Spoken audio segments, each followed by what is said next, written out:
Bonsoir à tous. À la une de ce journal, près de 7 mois après le grand dialogue national, la paix n'est toujours pas de retour dans plusieurs villes des régions du nord-ouest et sud-ouest. L'assassinat du maire de Manfé illustre une insécurité criarde devant l'enlisement d'une guerre fratricide dans les régions anglophones. Le pape François et le secrétaire général des Nations Unies sont montés au créneau pour interpeller le président de la République du Cameroun sur l'urgence d'un cessez-le-feu et d'un véritable accord de paix. Cette nouvelle pression internationale peut-elle faire bouger les lignes au Cameroun? Élément de réponse à suivre dans ce journal. Lutte contre la pandémie du coronavirus. L'utilisation de la pharmacopée traditionnelle est loin d'être une préoccupation majeure au Cameroun. Pourtant, une plante médicinale est au cœur d'un protocole thérapeutique expérimenté avec succès à Madagascar, en Chine et d'autres pays. Il s'agit de l'artémisia, dont les vertus thérapeutiques continuent d'être vantées à travers le monde. Et au Cameroun, c'est une autre réalité, c'est le dossier du 20h.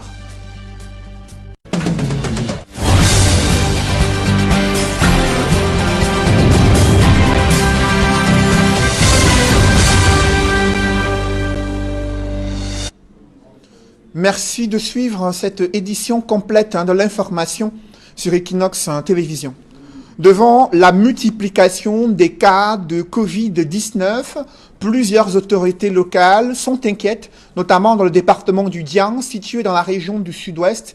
Là-bas, les centres de santé et hôpitaux publics sont confrontés à une insuffisance d'équipements médicaux et autres matériels de protection nécessaires pour éviter la propagation de ce virus.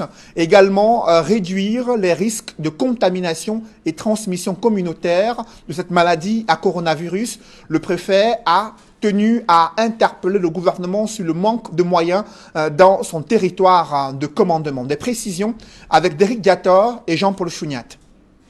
Recevant les dons en équipement d'une âme de bonne volonté pour lutter contre une éventuelle propagation du coronavirus dans son unité de commandement, le préfet du Dian lance en premier le cri de détresse des populations de son département face au déficit en infrastructures et personnel sanitaire. Pour tout le Dian, nous n'avons que 4 médecins. Loin d'être mon souhait, si un cas de Covid-19 se déclare ici, tout le Dian deviendra un cimetière. Remerciant la donatrice pour sa contribution dans la prévention du coronavirus, le préfet Foua Lawrence demande à la sénatrice Anki Anfion Rebecca d'aller présenter les réalités sanitaires désespérées du Dian au ministre de la Santé publique Manaouda Malachi. J'interpelle la bienfaitrice à aller faire le pied de grue au cabinet du ministre Manaouda pour lui dire que le Dian est abandonné à lui-même.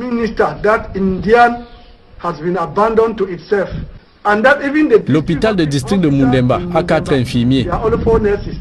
Depuis l'apparition des premiers cas de Covid-19 dans notre pays le 14 février dernier, le département du Dian est jusqu'ici épargné de toute contamination de sa population au coronavirus. Une pandémie qui a déjà fait 2689 cas déclarés positifs et 125 morts au Cameroun.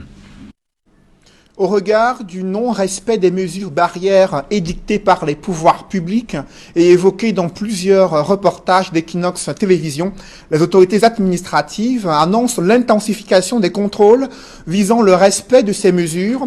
À cet effet, le préfet du Fundi a mis en état d'alerte les sous-préfets et forces de maintien de l'ordre. Selon Jean-Claude Tsila, ces contrôles visent justement visent aussi bien les véhicules de transport en commun, les mototaxis, les débits de boissons et lieux de culte. Des sanctions sont également prévues dans le département du Fundi. Selon le préfet de ce département, tout chauffeur de taxi et leurs passagers surpris en violation des mesures barrières verront le véhicule être systématiquement conduit à la fourrière municipale. Il en sera de même des débits de boissons et lieux de culte qui feront, le cas échéant, l'objet de fermetures temporaires.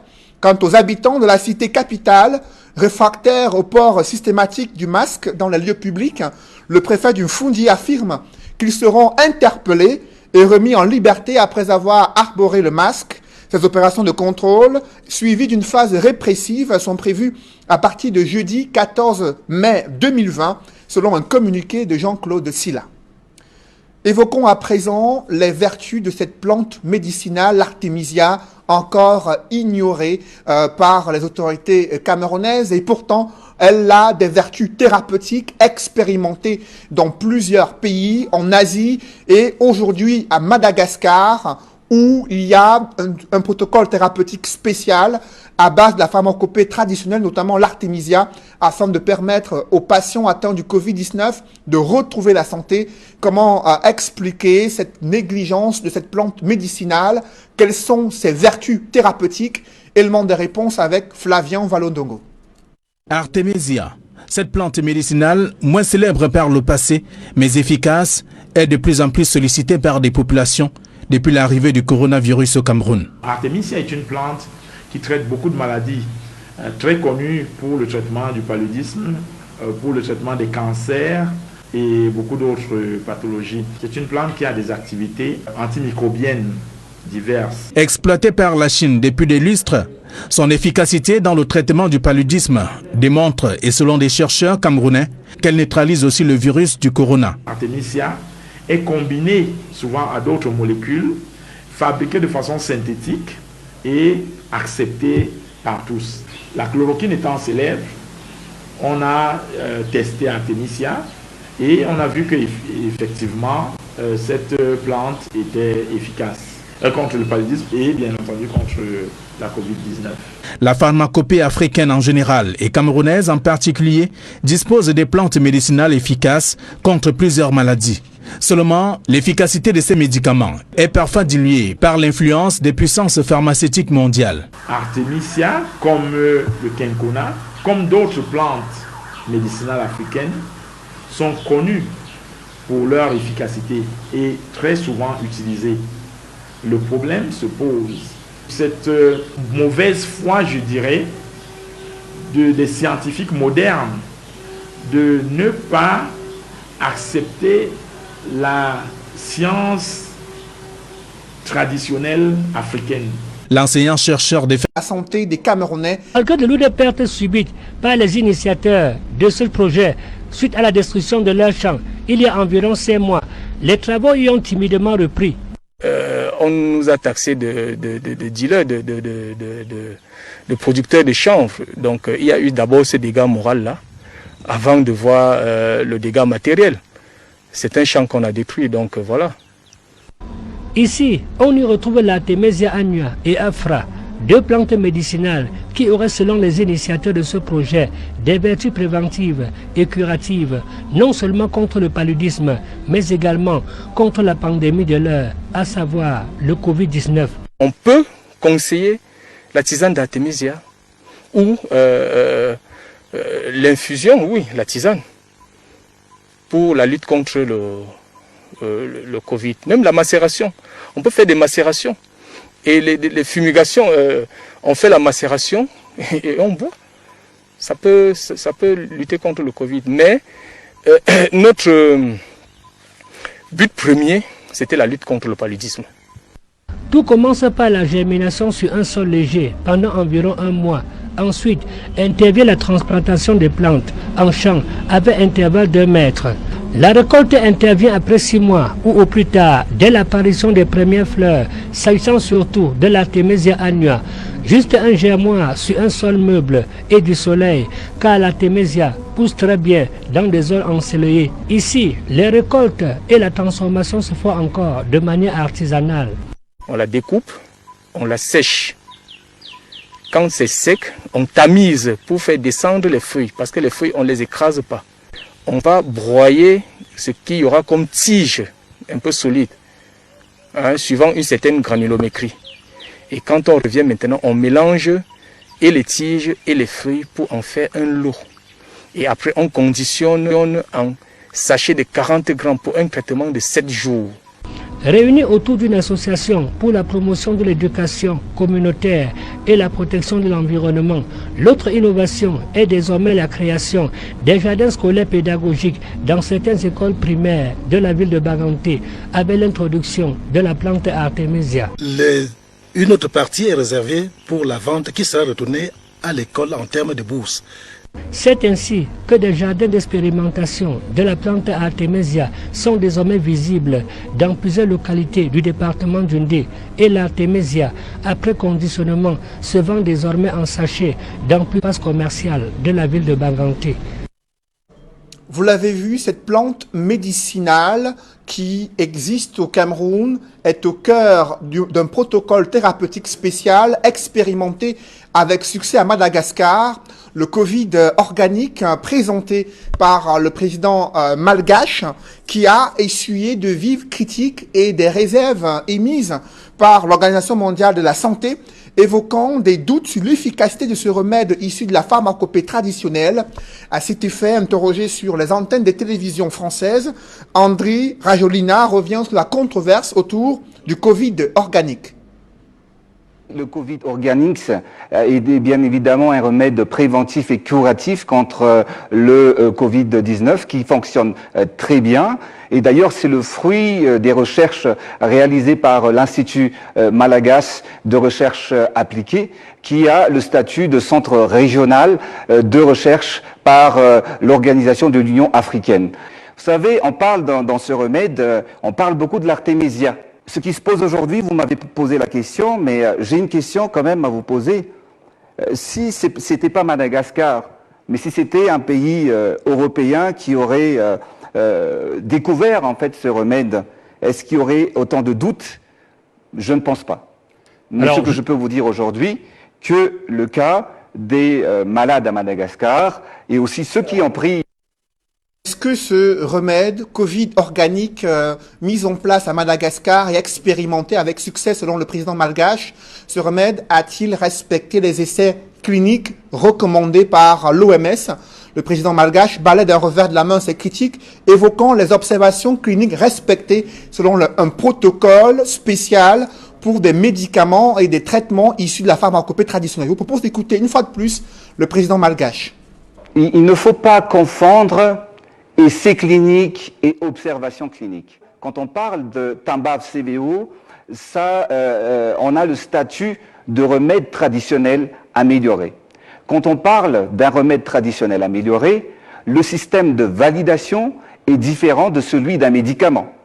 On ne mène pas des essais cliniques, mais plutôt une observation clinique selon les indications du guide élaboré par l'OMS. Nous avons fait une observation clinique sur l'effet et l'état de santé des malades atteints du coronavirus. Donc aujourd'hui, nous avons respecté les normes éthiques reconnues universellement en matière d'études et de recherche clinique. On dit du mal sur ce produit, sur le Tambav CVO, alors qu'il ne fait que du bien et qu'il ne sauve que des vies actuellement. On veut nous décourager, voire même nous interdire d'avancer. Et personne ne peut nous empêcher. Nous sommes un pays souverain et nous sommes là pour aider notre peuple, notre population, pour ne pas vraiment être victime ou mourir de cette pandémie.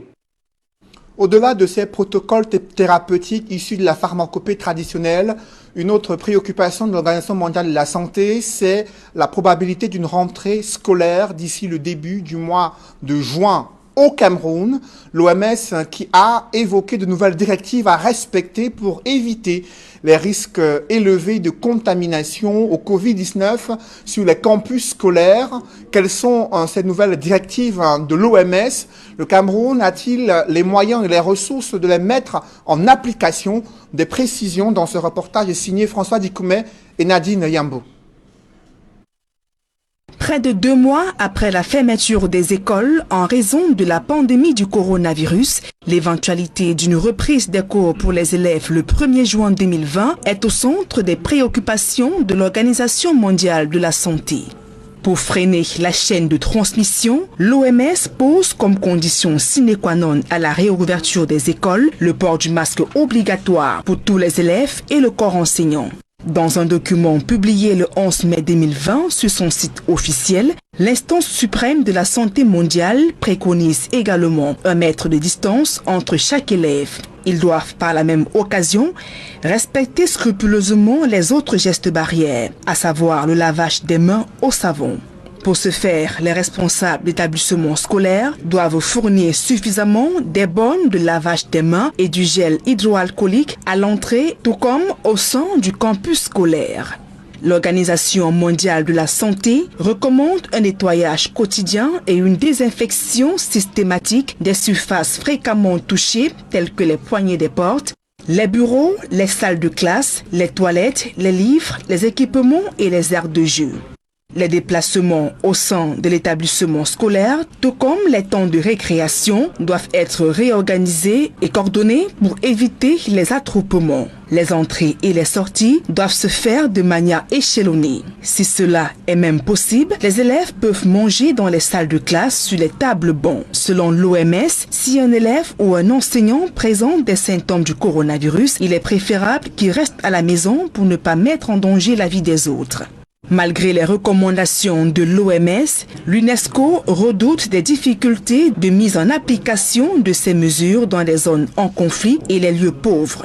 Reste donc à savoir comment le gouvernement camerounais va-t-il gérer les effectifs pléthoriques dans les salles de classe pour éviter les risques de transmission communautaire du coronavirus.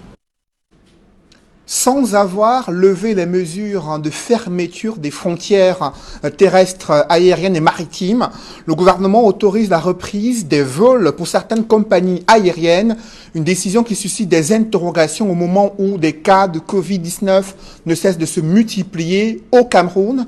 Évocation avec Aïk Cyril. Après avoir autorisé l'ouverture des bars et lieux de loisirs au-delà de 18 heures, le gouvernement autorise également l'atterrissage des vols commerciaux sur le sol camerounais, notamment dans les aéroports internationaux de Yaoundé et Douala. Une correspondance du ministre des Transports adressée au directeur général de la Cameroun Civil Aviation Authority précise que le président de la République a marqué son accord pour l'ouverture des frontières aériennes sur la période allant du 4 mai au 30 juin 2020. Jean-Ernest Massenangale Bibehe invite par conséquent le DG de l'autorité civile aéronautique à bien vouloir prendre en liaison avec les aéroports du Cameroun, ADC, et le fournisseur des services de navigation aérienne, ASEGNA, les dispositions nécessaires au bon déroulement des vols qui ne concernent pour l'instant que ceux de la compagnie Air France. Le ministre des Transports précise que les passagers des vols Air France attendus au Cameroun entre le 4 mai et le 30 juin 2020 devront présenter avant leur embarquement un test de dépistage négatif au coronavirus. Ils devront tout aussi souscrire à un engagement d'autoconfinement à leurs frais dès leur arrivée au Cameroun. Selon le ministre des Transports, le port du masque de protection et le respect des autres mesures barrières seront exigés aux passagers ainsi qu'au personnel de la compagnie Air France. À lire la correspondance du ministre des Transports, le gouvernement serait en train de prendre des mesures afin d'éviter tout dérapage. Mais l'on se pose la question de savoir s'il ne valait pas mieux laisser les frontières fermées. Quelle urgence y a-t-il à autoriser l'atterrissage des vols au Cameroun en ce moment, et précisément ceux de la compagnie Air France? Si la levée des mesures restrictives concernant les débits de boissons et les transports urbains et interurbains traduit un relâchement dans la lutte contre la propagation du coronavirus au Cameroun, l'ouverture des frontières aériennes, même si elle est limitée dans le temps, pourrait bien conduire au pire.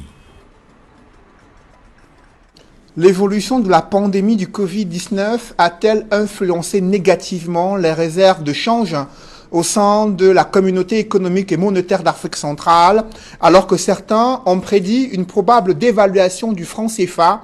La Banque des États d'Afrique centrale balaie d'un revers de la main ces allégations. Dans un communiqué, le gouverneur de la BEAC se veut rassurant. Le niveau des réserves de change demeure confortable. Abbas Mahamat Toli précise qu'à la date du 10 mai 2020, ces réserves se situent à 5 348,8 milliards de francs CFA, représentant 5 mois d'importation des biens et services, pour un taux de couverture extérieure de la monnaie fixé à 74%, ce qui représente une augmentation de 30% par rapport à la situation observée un an plus tôt. Dans son communiqué, le gouverneur de la BEAC se tient prêt à ajuster le cas échéant tous les instruments de gestion de la monnaie pour préserver les conditions de liquidité dans le système bancaire et assurer la transmission harmonieuse de la politique monétaire dans toute la communauté économique et monétaire d'Afrique centrale, la CEMAC. Je vous le disais en titre, un journal catholique en ligne révèle que le pape François et le secrétaire général des Nations Unies ont interpellé il y a quelques jours le président de la République sur l'urgence d'un cessez-le-feu et d'un véritable accord de paix entre les groupes armés séparatistes et le gouvernement camerounais. Une interpellation qui intervient au moment où le maire de Manfé a été assassiné dans des circonstances horribles. Une situation sécuritaire de plus en plus inquiétante. 7 mois après le grand dialogue national, la paix n'est toujours pas de retour dans plusieurs villes des régions du nord-ouest et du sud-ouest. Quelles sont les cartes que dispose le gouvernement pour aller vers cette paix définitive? Quelle est la réalité et les moyens possibles de mettre un terme à cette guerre fratricide? Élément d'analyse à suivre dans ce reportage signé Guy Zogo.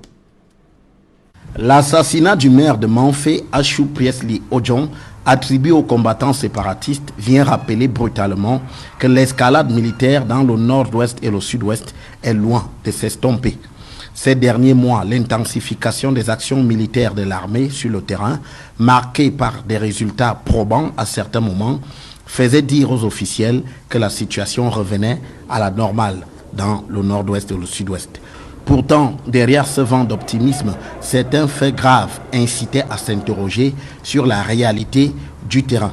C'était le cas lors du double scrutin municipal et législatif du 9 février 2020, lequel fut gravement perturbé, les électeurs contraints pour la plupart à ne pas se rendre aux urnes.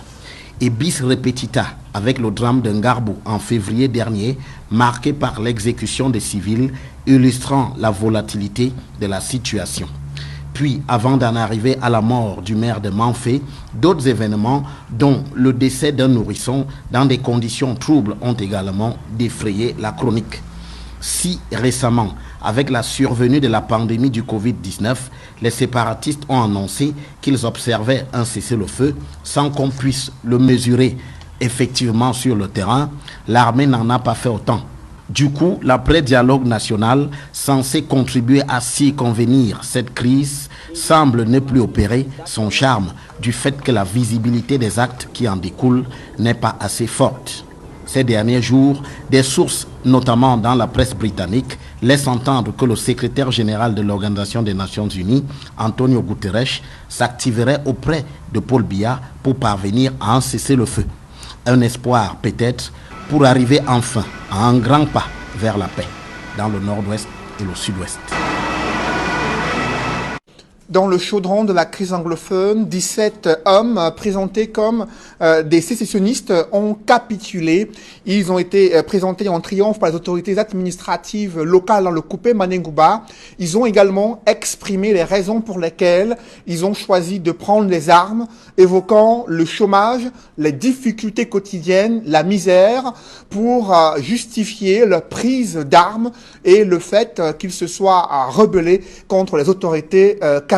Ils s'expriment dans ce reportage que signent Jacques Molon et Sylvestre Hippolyte Zangaou. Sous des applaudissements célébrant le retour à la maison de 17 personnes présentées comme des séparatistes ayant capitulé, Jean-Marie Tiakui, le prophète du coupé Mwanengumba, brandit l'arbre de paix pour ce pas marqué dans la lutte contre les sécessionnistes. Nous avions de vrais soucis de sécurité dans l'un de nos grands villages qui s'appelle Mwambon.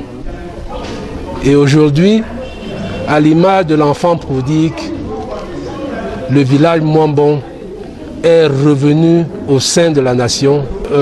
Du côté de Tombel également, nous avons enregistré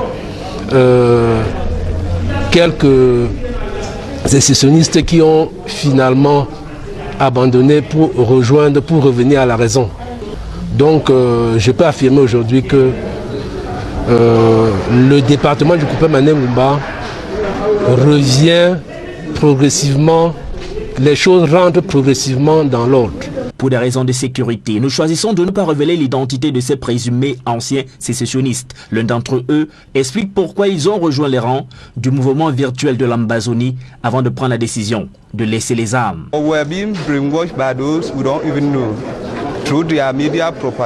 Plusieurs d'entre nous ont été séduits par le discours propagandiste des sécessionnistes dans les réseaux sociaux. Nous avions également marre de vivre sans emploi, devant notre localité sous-développée. Regardez, il n'y a presque pas d'école, pas d'eau, pas de route. Mais il y a peu de temps, nous avons constaté que le chemin que nous avions choisi est sans avenir. Alors nous revenons aujourd'hui à la maison dans l'espoir que nos conditions de vie vont changer. Le préfet du Coupé Mouané Ngumba sait pour autant que le combat n'est pas encore gagné. Alors il use d'un discours qui vise à convaincre ceux qui sont encore dans les rangs des sécessionnistes à déposer les armes. Ils ne devraient pas avoir peur. Ce sont nos enfants. Ils sont venus, la preuve. Vous voyez comment ils sont venus nombreux aujourd'hui. Est-ce que quelqu'un a été violenté? Est-ce que quelqu'un a été arrêté? Mon numéro est connu de tout le monde qui m'appelle et qui me disent comment ils comptent faire. Je viendrai vers eux pour que nous puissions les aider à sortir de cette mauvaise situation. Selon plusieurs rapports de l'ONU, la crise anglophone a déjà fait des milliers de morts et de déplacés, dont un grand nombre dans le département du Coupé Mouané Ngumba, dans la région du Sud-Ouest. Sur la situation sanitaire au Cameroun, 111 nouveaux cas positifs de Covid-19 ont été enregistrés, 11 nouveaux décès, 19 personnes qui ont retrouvé la santé. C'est un pointage effectué par le ministère de la Santé publique qui tient à préciser que la protection des professionnels de santé au front de la lutte contre la maladie à coronavirus est au cœur des préoccupations du gouvernement. En ce jour de célébration des infirmières, le gouvernement rend hommage aux personnels de santé pour leur engagement à sauver des vies, hommage rendu lors du point sur l'évolution de la pandémie du coronavirus au ministère de la Santé publique. Au regard de la situation sans cesse croissante de l'épidémie au Cameroun, le gouvernement en appelle à la responsabilité de tous les citoyens. Vous ne l'avez peut-être pas oublié, Ibrahim Bello, amputé de ses 2 jambes après avoir été torturé dans un commissariat de police à Ombessa, près de Bafia. Il y a eu un procès, le verdict est tombé. 3 ans de prison pour ses bourreaux, 4 ans de prison avec sursis également pour certains d'entre eux, tandis que l'État du Cameroun a été condamné à payer 50 millions de francs CFA au titre de dommages et intérêts. Un verdict contesté par les conseils de ce jeune Camerounais qui souhaite plus au regard des dommages infligés à ce jeune Ibrahim Bello. Et lui, comment compte-t-il renouer avec une vie normale? Dans quelles conditions a-t-il été pris en charge au centre des handicapés à Yaoundé? Élément de réponse avec Aïk Cyril. Il est à l'article de la mort lorsqu'il est transporté à l'hôpital central de Yaoundé. En provenance d'Ombessa, près de Bafia, où il a été victime de torture dans un commissariat de police, Ibrahim Bello sera finalement amputé de ses 2 jambes. Nous sommes en 2017. Il est par la suite transféré au Centre national de réhabilitation des personnes handicapées Cardinal Paul-Émile Léger de Toukébé à Yaoundé pour une prise en charge adéquate. 3 ans après, son état est stable. Monsieur Ibrahim Bello, en notre sens, va bien. Il y avait 3 objectifs principaux. Le premier, c'était l'accompagnement psychosocial. Le deuxième objectif, c'était sa rééducation. Et le 3e objectif, c'était son appareillage. Ses appareillages, donc il fallait lui confectionner des prothèses pour pouvoir le verticaliser et ensuite apprendre à marcher. De 2017 à 2020, la rééducation de Ibrahim Bello se fait en 2 phases. La première phase, pendant 2 ans, nous l'avons confiné dans une chambre individuelle où seuls les personnes, les psychologues, les personnels de soins allaient le remonter, échanger avec lui, travailler avec lui. La dernière année, nous l'avons donc sorti, puisqu'on le préparait à repartir à la réinsertion, il fallait donc le sortir de là pour le mettre dans une chambre commune. Chaque jour, nous faisons des rondes. On prend les paramètres. Les kinés passent, travaillent le moignon de membres amputés. Les psychologues passent, travaillent en intimité avec nous. À l'aide de tricycles, prothèses et béquilles, Ibrahim Bello peut à nouveau marcher sur ses deux jambes. Mais que dire de ses bourreaux? Après plusieurs années de procès, l'inspecteur Sac Cyril écope de 3 ans de prison ferme, tandis que l'officier de police Bikonzie reçoit 4 ans de prison avec sursis. Des peines pas suffisamment lourdes selon la défense de Ibrahim Bello. Pour nous, il semble qu'il y a une grande complaisance. On semble protéger celui qui est donneur d'ordre et sacrifier l'inspecteur. Mais dans les deux cas, pour l'un comme pour l'autre, ces peines nous semblent très faibles. Les peines encourues pour ces blessures graves, c'était quand même de 20 ans. Lorsqu'on en arrive à 4 ans, ça nous semble dérisoire. En ce qui concerne la sanction pécuniaire, l'État du Cameroun est condamné à payer 50 millions de francs CFA en guise de dommages et intérêts. Là aussi, la défense n'est pas satisfaite. Au regard de préjudice subi par cet enfant, cette somme paraît dérisoire. Il doit refaire sa vie, il doit se reconstruire. Et je pense que les juges auraient pu, au vu des éléments de preuve que nous avons produits et des justificatifs, accorder une somme plus importante que celle-là. Après le tribunal de grande instance d'Umbame-Inoubou à Bafia, la cour d'appel du centre à Yaoundé va prendre le relais de ce procès finalement interminable. Nous irons en appel et je pense qu'ici à Yaoundé, ce procès reprendra et nous espérons que nous aurons des résultats escomptés. Victime de torture et pratiquement mort à Ombessa, près de Bafia, mais ramené à la vie au Centre national de réhabilitation des personnes handicapées Cardinal Paul-Émile Léger de Toukébé à Yaoundé. Ibrahim Bello peut à nouveau marcher pendant que l'affaire se poursuit dans les tribunaux. Mesdames, Messieurs, c'est la fin de ce journal. Merci de l'avoir suivi. Juste après cette édition de 20h, retrouvez Serge Alain Autou et ses invités pour le débrief du journal sur le plateau d'Equinox Soir. Serge Alain. 17 ex-combattants du mouvement séparatiste l'Ambazonie déposent les armes devant Jean-Marie Tchakui, le préfet du Coupé Mouaneng Goumba et ancien sous-préfet de Douala-Premier. Ces ex-combattants des groupes séparatistes ont avoué les raisons pour lesquelles ils se sont retrouvés à rejoindre ces mouvements, c'est à savoir le chômage et le sous-développement criard de leur localité. Ils espèrent que leur retour, ils vont pouvoir trouver des solutions à leurs problèmes individuels. Et vous avez suivi le préfet, notez que la situation progresse, certes à petits pas. Il se montre optimiste malgré les réalités sécuritaires encore difficiles et fragiles dans cette partie du Cameroun. Vous avez parlé du préfet, nous allons tout de suite dans le département du Foundi où Jean-Claude Tila décide de frapper du poing sur la table devant le relâchement de certaines mesures barrières. Il annonce des contrôles dans les différents lieux publics, cultes, débit de boissons dès jeudi prochain, suivi de sanctions à l'encontre des usagers qui violent les règles d'hygiène, notamment les mesures barrières, à savoir le port du masque. Les taxis, mototaxis risquent d'aller en fourrière si les chauffeurs et leurs passagers ne portent pas les masques. Même des usagers dans les rues de Yaoundé et dans d'autres localités du Foundi, ils pourront être interpellés et ne pourront être remis en liberté qu'après avoir abhorré un masque, prévient le préfet du Foundi. Voilà, madame, monsieur, c'est dans l'essentiel d'Equinox Soir, deuxième partie. Bonne soirée à vous, Cédric. Bonne soirée à vous, Serge Alain. Voilà, on espère qu'ils étaient tous là, ils vous ont regardé ce 20h. Voilà, madame, monsieur, dans un instant, la suite, Equinox Soir.